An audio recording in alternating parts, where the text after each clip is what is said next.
Well, I'm going to say it again. I still love that we're wearing the same colors. All right, cool. I love it. We look great in these, like, stylish. My Stitch Fix. What is that? Like one of those where they pick your outfits online. Yeah, we talked and you about get it this in the last mail. time. Yes. Yeah, there you go. Wow, they did a good job. Yeah, you get to choose like your stylist and all kinds of stuff. Nice and easy.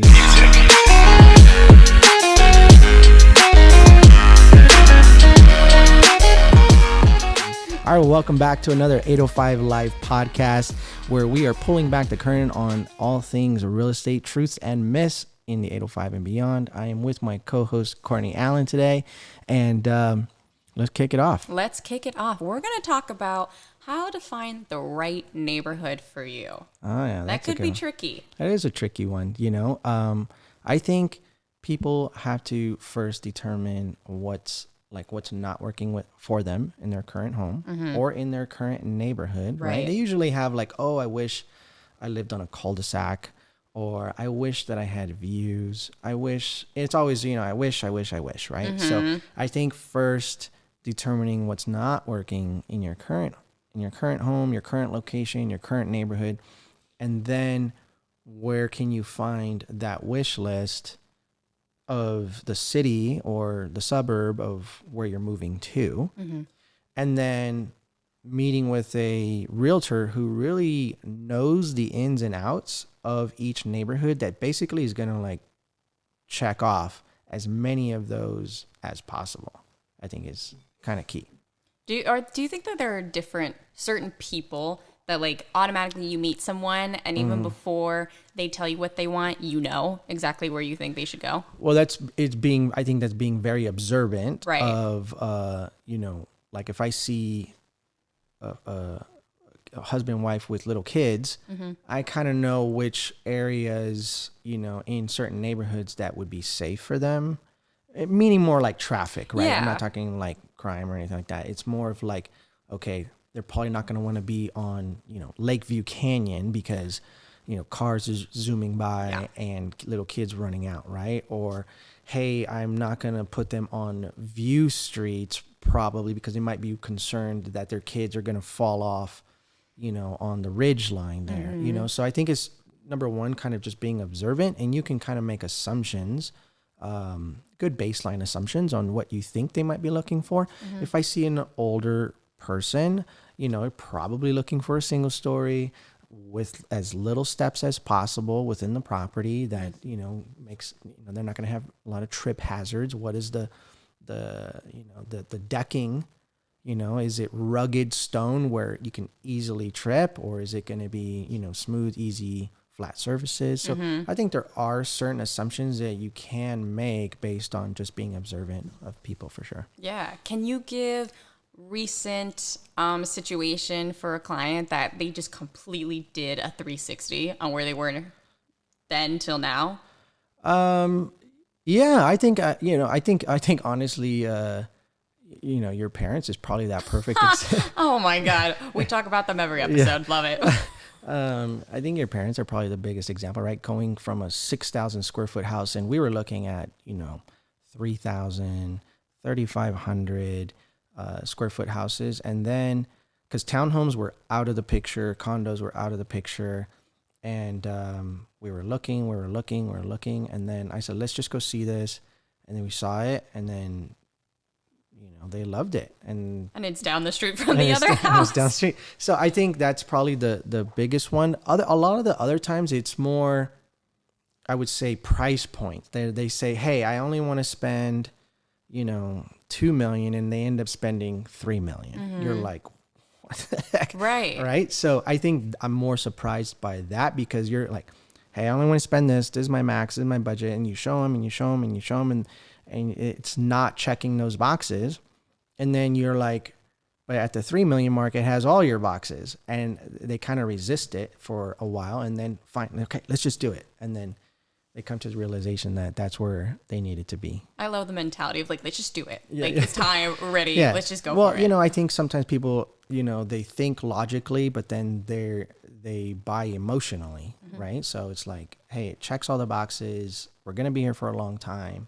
You know, I think people get lost in this, you know, when you're buying a home, it's not it's not an investment. You're not an investor on a house. Not like you're flipping a house. It's a home for your family. It's going to provide security, and safety and functionality and experience. That's what you're buying the home for. The secondary benefits are the equity and the appreciation, and that's like a kicker. That's like a forced savings, happens, and that fluctuates, right? It goes up, it goes down. You have no control over it. So why are you making a decision on something you have no control over, right? It just doesn't make sense. So Right. I try to tell people like, hey, this is a home. This is not stocks. This is not Bitcoin, right? Like, it's nice that it does happen, and it's a guaranteed to happen, right? Like, you cannot buy a home. I tell people all the time, you cannot buy a home today what it cost in 2005 or 6. For sure. You can't buy a home what it cost in 1980s. You can't buy a home when it cost in 1970. So like, are you waiting for prices to go back to 1980s? Or that won't happen. It just doesn't happen. So when you look over the trend, right, there's, going back to, 1920s, and you just see house prices, it's a upward trend. Of course you have those little drops, but it's still going up, even on those little marks, that they come down in. So I tell people it's a win-win situation for your family, and provided you stay there through that entire cycle. We talked about that in the previous episodes. As long as you're in, you don't have to sell in the downside of that cycle, you're going to come out winning. I like that. You will come out winning. Yeah. What about you? We talked about episodes, I don't remember which episode, but previous episode before. Yeah. If you had to choose the neighborhood for you, what would you be looking for? You have a big family, beautiful girls. Right. Yeah. So like for me, like I need space. I need like an acre so that they can run around and they can be loud, right? Like if they're jumping on the trampolines and they're running around and screaming and fighting, they're excited. I don't want to have to worry about telling them, hey, keep it down because the neighbor, still sleeping, or, it's getting late, neighbors, right? Because you want to be respectful, right? And you don't want to be the nuisance in the neighborhood. So for me, that's kind of what I'm looking for is I want to be the house furthest away from people, that backs up maybe to open space. It's, I want to have enough space in between neighbors.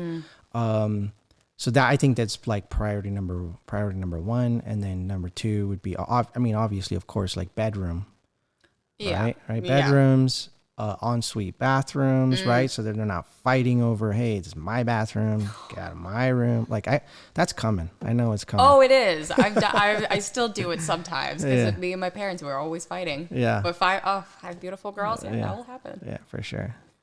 Do you think, or have you seen, like maybe there's one theme for every client that you've had, or one thing that they want to change that you just see constantly?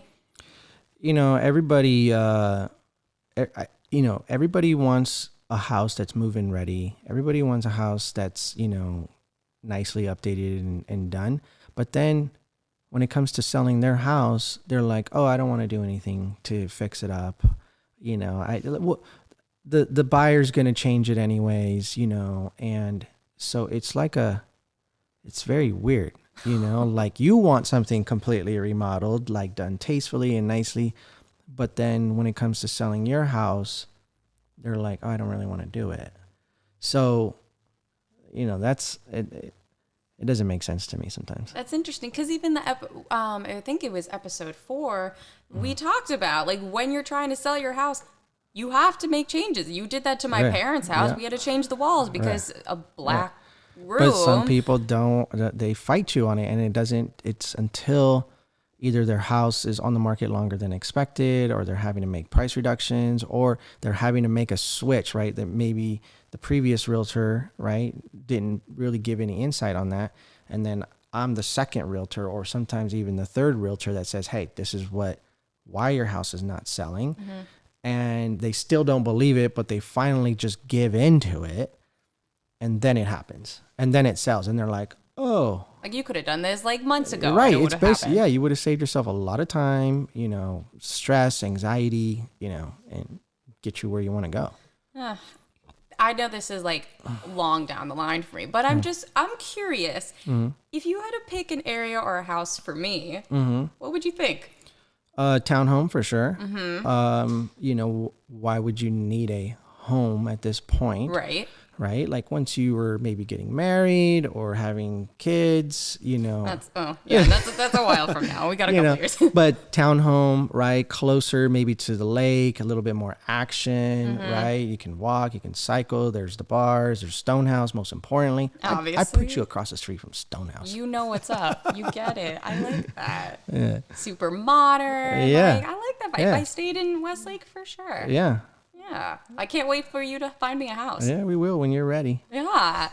That is a good way to end the episode. Awesome. Okay, cool. Well, hey, thanks for listening in with us today. Please subscribe to our channel, ring that bell, follow us on Instagram, and we'll see you on the next one. See ya.